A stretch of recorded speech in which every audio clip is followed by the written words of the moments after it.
ये कहानी है तीन मित्रों की जिनका नाम महेश, सुरेश और रमेश। महेश अमीर परिवार से था, सुरेश मध्यम परिवार से था और रमेश गरीब परिवार से था। तीनों मित्र वर्ग 10 में अच्छे क्रमांक से पास हुए। वर्ग 12 तक तीनों मित्र साथ में पढ़ाई किए। अब ऐसा समय आया जहां चुनना था कि किस श्रेणी का चुनाव किया जाए।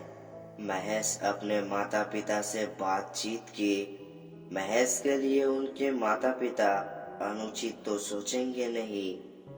महेश के माता पिता सोच विचार के बाद निर्णय लेते हैं कि महेश को बड़े शहर पटना भेज दिया जाए पढ़ने के लिए। सुरेश के माता पिता मध्यम परिवार से थे। सुरेश अपने माता पिता से बोलता है कि महेश को उसके माता पिता बाहर पटना पढ़ने के लिए भेज रहे हैं।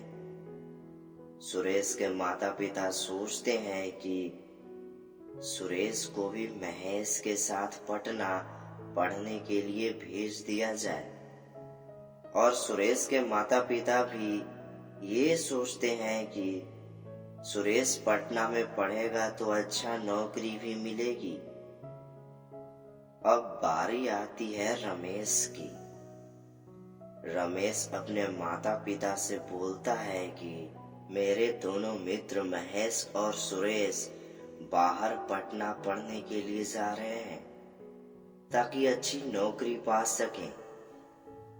रमेश के माता पिता चिंतित हो जाते हैं क्योंकि रमेश गरीब परिवार से था और रमेश के माता पिता सोच विचार करने लगते हैं। रमेश सोचता है यदि मैं पटना चला भी गया और यदि मैं पढ़ाई में सफल भी हो गया तो जब नौकरी की समय आएगी उस समय घूस कहाँ से दिया जाएगा।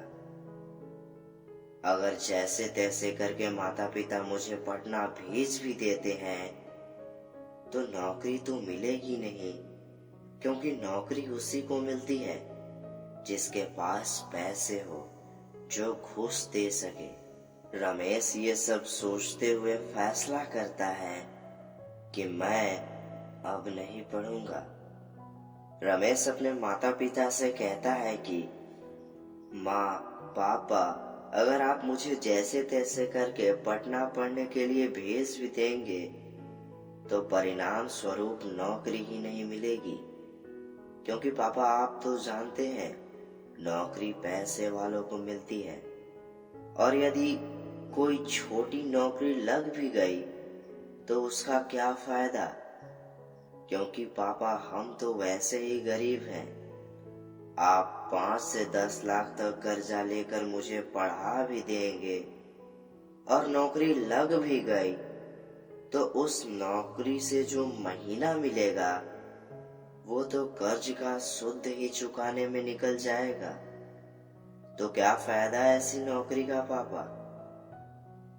रमेश अपने पिता से बोलता है कि मैं अब से नहीं पढ़ूंगा, मैं गांव में ही बिजनेस करूंगा।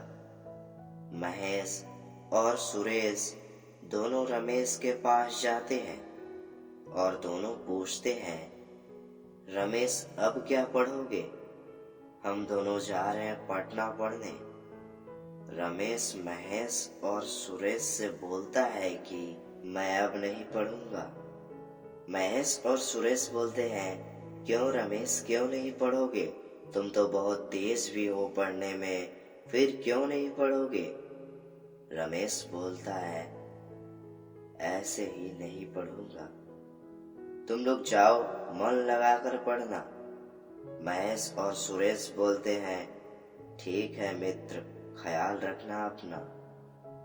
7 वर्ष बाद रमेश अब एक बहुत बड़ी दुकान का मालिक बन चुका था, क्योंकि वो अपने दिमाग का उपयोग करके बहुत दूर से वस्तुएं लाता था जहां सबसे सस्ता मिलती है और अपने गांव में दूसरों लोगों के मुकाबले कम दामों में वस्तुओं को बेचता था। और अब गांव वाले, आसपास के शहर वाले महाजन अब सभी रमेश के दुकान से ही खाद्य पदार्थ, अन्य वस्तुएं थोक दामों में खरीदते हैं और अपने दुकान के माध्यम से बेचते हैं। महेश एक अच्छा इंजीनियर बन गया और सुरेश एक कंपनी में मैनेजर बन गया। यदि देखा जाए तो तीनों मित्रों में से सबसे अच्छा रमेश का काम है। रमेश बहुत सारे लोगों को अपनी दुकान में नौकरी दी।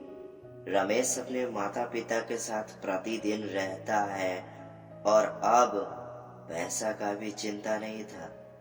अब रमेश अमीर बन चुका था। महेश अच्छी कमाई तो करता है, लेकिन अपने माता पिता के साथ रह नहीं सकता। सुरेश और महेश दोनों की हालत एक जैसी है और रमेश अपने परिवार के साथ खुशी से रह रहा है।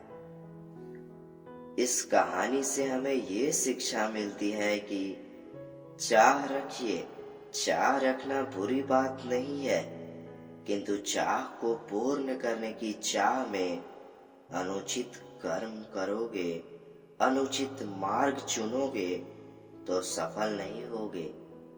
और यदि सफल हो भी गए तो आप कभी स्वयं से नजरें मिला नहीं पाओगे, आप कभी खुश नहीं रह पाओगे।